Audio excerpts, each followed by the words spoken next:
Atletico's derby delight, Liverpool's wake-up call, more. Another great soccer weekend is in the books, and as always, it gave us plenty to talk about.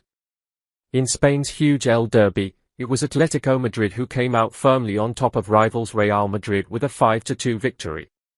In the Premier League, it was all about drama. After the 90th minute, Arsenal enjoyed a little late magic to defeat Newcastle at St James Park, while Crystal Palace also scored deep in second-half injury time to defeat league-leading Liverpool and stand alone as the only unbeaten team left in England's top division. Elsewhere, we have talking points galore for Milan, who picked up a huge win over Napoli, Manchester United, who lost again, Manchester City, who thrashed Burnley thanks to Jeremy Doku's electric dribbling, Chelsea, seriously, which version of them is going to show up every week, and much, much more from around Europe's big leagues. It's Monday morning, so what better time for Gab Marcotti's musings? Let's get into it. That was in 1950. Man had not yet been to space, Alfredo Di Stefano was still playing soccer in South America, Elvis Presley was a junior in high school, and Donald Trump was 4. That's how long ago it was. So yeah, it's logical to expect fallout on the white side of the capital. Manager Xabi Alonso talked about how he's still building his team, how it was a deserved beatdown they would learn from, and how he hoped to turn a negative into a positive in the long term. In other words, it's exactly what you expect an intelligent manager like him to say.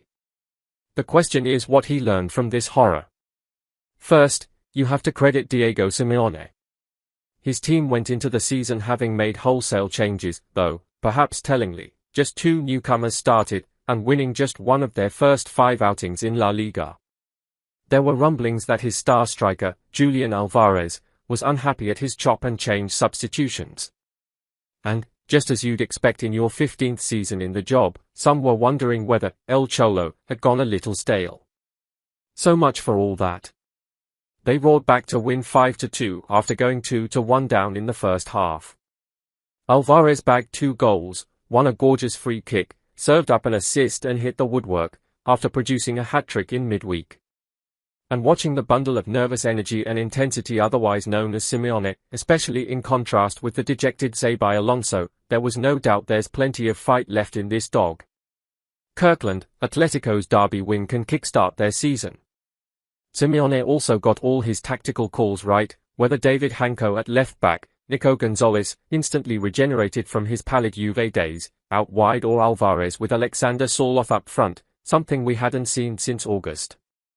As for Real Madrid, both goals, their only shots on target, were the result of individual genius, Kylian Mbappé doing his thing, Vinicius magic to set up the second, so there's not much to shout about in terms of patterns of play. Hindsight is 20/20, of course, but this version of Jude Bellingham did not look fit to start. The lineup was odd too, a 4-2-3-1 on paper that too often turned into a narrow 4-2-2-2, leaving the flanks way too exposed for the rampaging Gonzalez and Giuliano Simeone.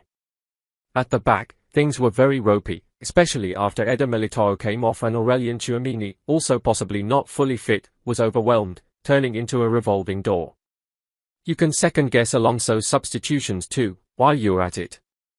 Taking off Arda Güler with half an hour to go when he was probably your best player felt odd, especially when you were leaving Bellingham and feed Valverde out there. And was it really necessary to wait until the 89th minutes to chuck on Gonzalo Garcia? There are all questions Xabi Alonso no doubt has answers for. All queries that, you hope, will make him a better coach and a better team. Was he let down by his players? Sure. But he didn't help either. And now they get to travel to Kazakhstan, across 6 time zones, to take on Kairat Almaty in the Champions League. You beat the defending champions, and table toppers, 2-1, and, sure, you should be happy. Especially given where Milan were last season. But let's not get carried away regarding the Max Allegri effect. Christian Pulisic, in phenomenal form, delivered a brilliant assist for Alexis Saelmakers and was on the receiving end of another wonderful moment, this time from Youssouf Fofana, to make it 2-0, all inside 31 minutes. At that stage, you expect a team to take control and be comfortable on the break. But they managed just one shot between Pulisic's 2-0 and Pervis Estupiñán's red card 26 minutes later. That's what Allegri needs to focus on, as I see it. And by the way, in that time frame, Endre Frank Zamboanguissa spurned a great chance and Fikayo Tomori was fortunate not to give up a penalty. Estupinan giving up the penalty and getting himself sent off was foolish, and what happened next wasn't surprising.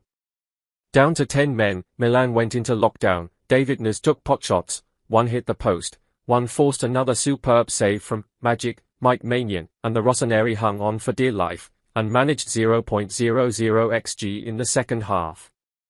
But to me, it was those 26 minutes that marked the game. We can talk about grit and toughness all we like, but this was still a reminder that Napoli are a better side right now. As for Napoli, this wasn't a great performance at all. The defensive lapses for the first 2 goals, Luca Marianucci had a rough ride, weren't great. Rasmus Højlund looked like the Old Trafford version of himself, and taking off Scott McTominay and Kevin De Bruyne when you're chasing the game felt like a curious choice. But at 11 versus 11, they put together an XG of 1.64 to Milan's 0.75. That's not nothing. It underscores how even when not firing the way Antonio Conte would like, they are still a very dangerous side. It's the cosmic rule of the universe. If you win 7 games in a row, 6 of them with very late goals while not playing particularly well, you may get lulled into a false sense of security. Now I'm not talking about Arne Slot here. He clearly saw the way the wind was blowing and made tweaks to the side against Palace to try to address this. He sacrificed Cody Gakpo, shifted Florian Wirtz wide, put Dominic Szoboszlai back in midfield and started with a legitimate right-back in Connor Bradley. It's just that it wasn't enough, not against a Palace side that are playing some of the most effective football in the Premier League. Lindop, Liverpool better learn from dramatic late loss. As it happened, how the Reds lost. Breaking down a record PL weekend for late goals. As Slot himself noted, Palace could have been 3 or 4 up at half-time.